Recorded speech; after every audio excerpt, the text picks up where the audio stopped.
So your audience feed off that, and then for them, they get a food blogger who has all of these followers who like appreciate them, blah blah blah. But I guess not all followers appreciate you, right? No. And that's why we kind of want to go on to the little beef thing that's been happening recently. Let's talk about this beef situation. So what's happening? What's going on? So basically last Friday, yeah, it was on Friday, I was just asleep because it wasn't work time yet, early in the morning, literally like 9 a.m. or something. Yeah. And I start getting like lots of people sending me stories that, oh my God, look, your like name is here.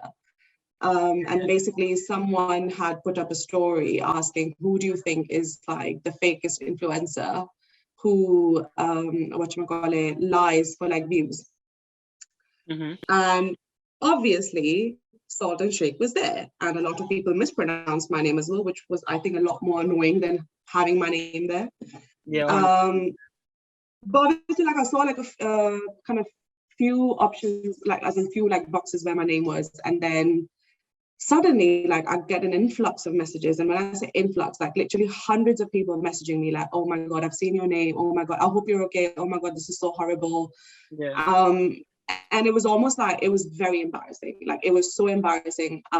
It was like a lovely, nice, like Friday morning. It was sunny, and I was like, this, and it was a day before my engagement party, man. It was a day before my engagement party. Oh, so yeah. That was the last thing I wanted to see, like literally the last thing I wanted to see. And initially it didn't really get to me. And then it did. Crazy. Like, you know, when blessings come into your life, there always has to be some bullshit that has to turn up in it. Like, you know, you're getting followers and that, you know, PR invites, all of that. You're finally getting there because you worked your way up to do all of that shit. You're like, I'm like, the benefit of everything that I put in is now coming to me. Got engaged. Now I have the luxury to do that. Now it's time to party. Now it's time to party. You know? You know what I mean? It's just, it was such bad timing. And it's like they're using your name for clout, you know? Like, how do you feel? Speaking on your name, cuz. Like, how are you letting them do that? You know what? I feel like because I was having a very terrible week. Like, I was just not really there, like, mentally. And usually, like, I'm always up for a fight. Like, my friends know I'm always up for a scrap. Like, you come at me, you know, the smallest, I will actually bite your head off. You lived in Birmingham, you know the drill. Like, you know what? Exactly. I will bite your head off if it's needed. But that's because obviously it was coming from someone that I didn't know, like that. I just didn't know. Didn't even know the name. Didn't follow each other. No. Exactly. So it just so they took were me aback. or something, didn't it? But what was worse was somebody messaged me saying, oh, I know their friend, and their friends told me that she's getting like her friends to basically put my name down.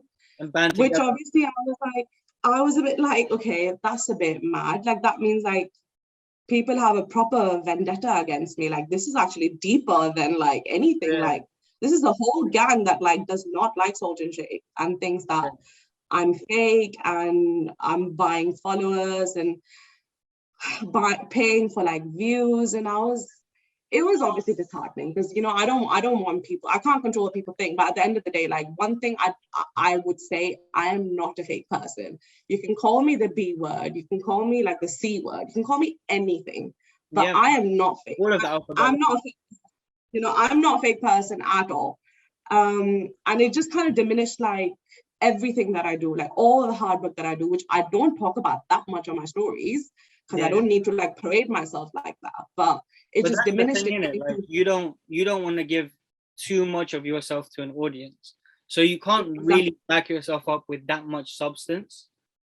Exactly. You know what I mean? Because you can't talk about all of the hard work you do, because whenever you do that, people get like, well, they start bitching and they start getting a gang together and they start talking about you on story. You know? Exactly. And I feel like I can give like maybe like a certain impression, and that's fine. Everybody gets impression. Like one of my really like dear friends from like the food blogging community, I met her like last month, and she literally said to me, she was like, I'm not gonna lie, I used to think you were like really mean. And I was like, okay. And she was like, I'm so surprised, you have such a warm heart. It's just And I was like, okay, it's just the accent. That's what it is. Right. I'm glad that you feel that way, but it got me a bit worried. I was like, okay, so many people would be thinking this way, but I mean, I don't care. Like, think what you want to think, right? But I just don't call me fake. Like, I'm not a fake person, and I don't buy followers. Like, that's because if I had to buy followers, like, I would fucks up your account, innit? I'd get like 1 million followers. Like, I wouldn't get like 10K followers, please. Then I'd like, if I want to get followers, I'll get followers, like, properly if I want to buy them. But I want to get followers. I get followers, not just followers. Double. what is bloody 10K and stuff? Like, I'm not getting like crappy numbers for like all of that. Like, if I want to get them, I'll get them properly. But yeah, that was just very very.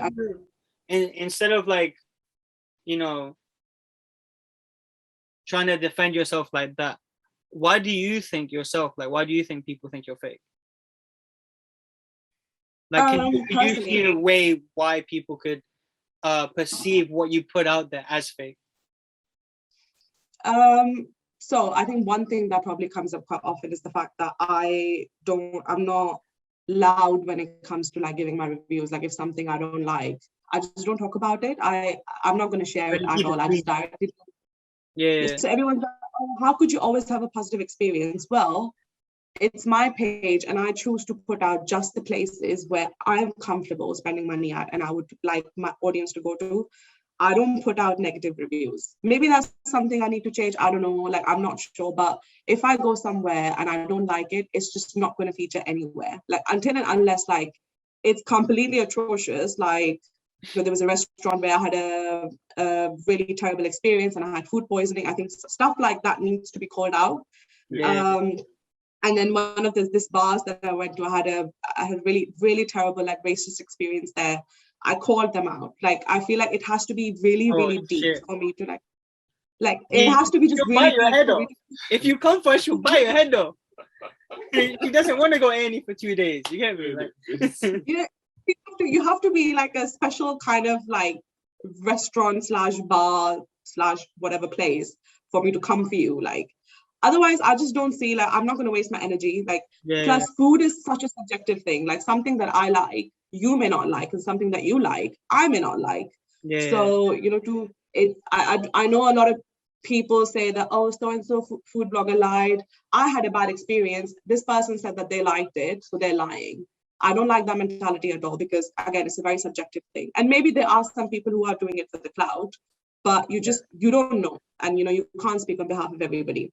So I think that, that negative review element thing, because I don't put out like bad reviews. I just put out reviews for places that I like. And if I haven't liked it, it's not going to feature.